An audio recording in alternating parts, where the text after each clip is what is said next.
আচ্ছা, আপনারা ক ভাই বোন? আপনার বাবা আপনাকে হাত খরচে কত দেয়? আপনার বিশ্ববিদ্যালয়ের সিজিপিএ কত?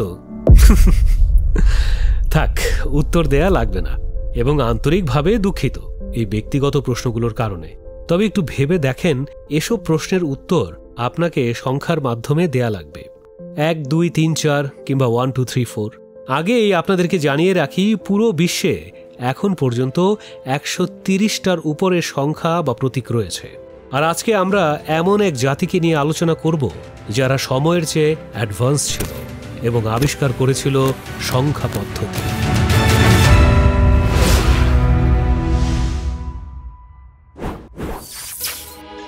আজ থেকে প্রায় 4000 বছর আগের কথা। মেসো আমেরিকা বা বর্তমান মধ্য আমেরিকার সবচেয়ে পরাক্রমশালী প্রাচীনতম জাতি ছিল মায়ানরা।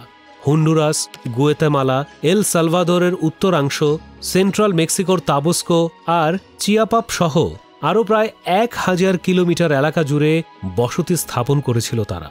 সে সময়ে ছড়িয়ে ছিটিয়ে না থেকে মায়ানরা একটি নির্দিষ্ট ভৌগোলিক এলাকায় গড়ে তুলেছিল সমৃদ্ধ এক সভ্যতা, যার নাম মায়া সভ্যতা। তারা শুধু মধ্য আমেরিকার পরাক্রমশালী জাতিই ছিল না, পৃথিবীর অন্য প্রান্তের মানুষদের তুলনায় কয়েক ধাপ এগিয়ে ছিল।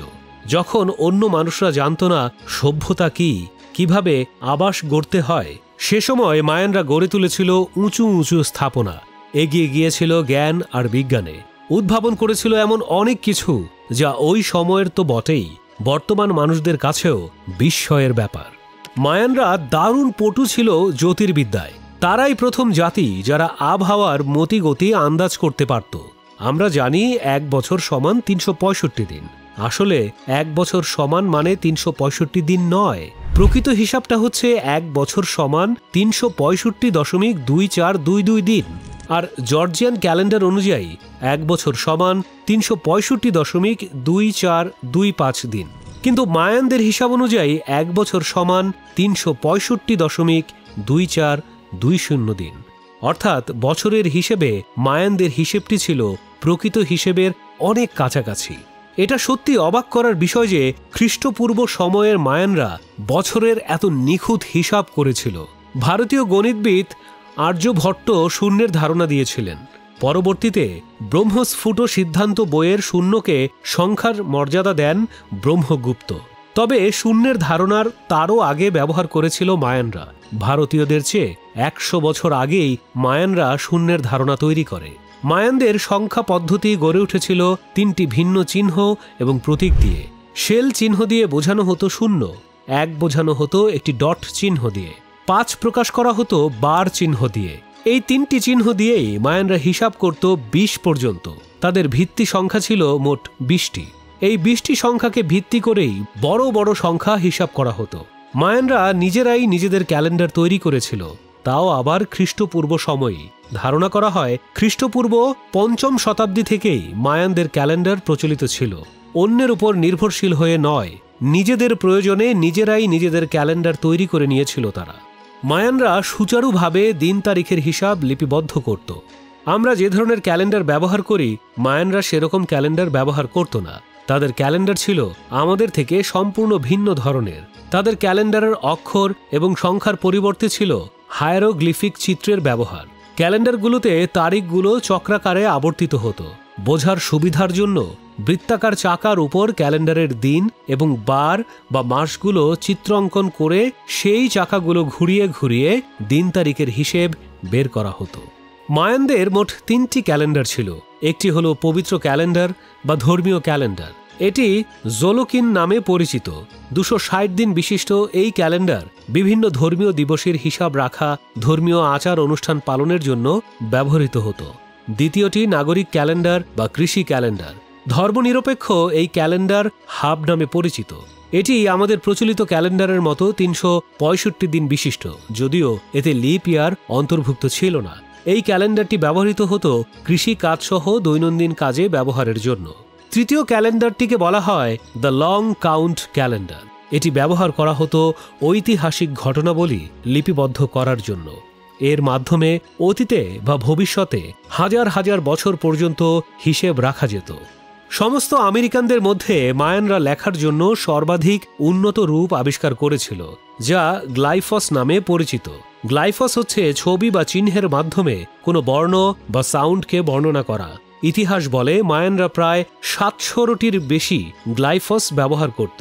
আশ্চর্যজনকভাবে মায়ানদের ব্যবহৃত গ্লাইফসের প্রায় 80% বর্তমান সময়ে এসেও বোঝা যায়। মায়ানরা তাদের ইতিহাস এবং অর্জন সম্পর্কে সচেতন ছিল, তাই তারা ইতিহাস এবং অর্জন বিভিন্ন পিলার, দেয়াল ও পাথরে লিখে রাখত। শুধু তাই নয়, তারা বইও লিখত।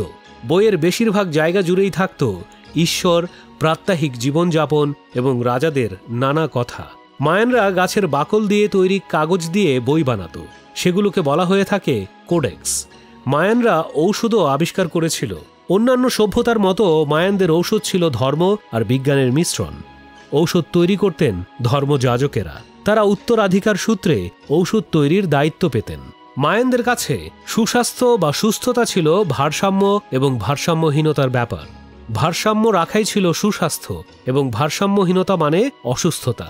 তারা বিশ্বাস করত সুস্বাস্থ্যের জন্য ডায়েট, লিঙ্গ এবং বয়স গুরুত্বপূর্ণ বিষয়। তাদের শরীরে ক্ষত হলেই তারা তা সেলাই করে নিত। তাদের শরীরের কোনো হাড় ভেঙে গেলে কিংবা মুচকে গেলে দ্রুত আরোগ্য লাভের জন্য ভাঙা হাড়ের চারপাশে প্লাস্টার করত। দন্ত চিকিৎসায়ও বেশ পারদর্শী ছিল মায়ানরা। দাঁতের ফাঁকা অংশ পূরণ করার জন্য তারা ধাতুর প্রলেপ ব্যবহার করত। মায়ানদের শিল্পকর্ম শুধুমাত্র একটি নতুন আবিষ্কারই ছিল না, তাদের চিত্রকর্ম সারা বিশ্বব্যাপী প্রশংসা কুড়িয়েছিল। সময়ের চেয়ে অনেক বেশি আধুনিক ছিল তাদের চিত্রকর্মগুলো। মায়ানরা নানা ধরনের উপাদান থেকে শিল্পকর্ম তৈরি করত। মায়ানদের শিল্পকর্মের মধ্যে রয়েছে কাঠের শিল্পকর্ম, কাঁচের শিল্পকর্ম, মৃন্ময় পাত্র, পাথরের শিল্পকর্ম, দেয়াল লিখন ইত্যাদি। মায়ান পুরাকথার জনপ্রিয় প্রাণী যেমন জাগুয়ার এবং সাপের মুখোশ মায়ানরা ব্যবহার করত। মৃতদেহ পোড়ানোর সময় এসব মুখোশ তারা মৃতদেহের পাশে রাখত। তবে মায়ানরা যেসব মুখোশ পরত তার বেশিরভাগই ছিল কোনো না কোনো ঈশ্বরের প্রতীক। মায়ান শ্যামানরা সাধারণত 4 ধরনের মুখোশ পরত, বাকিরা পরত 8 ধরনের মুখোশ।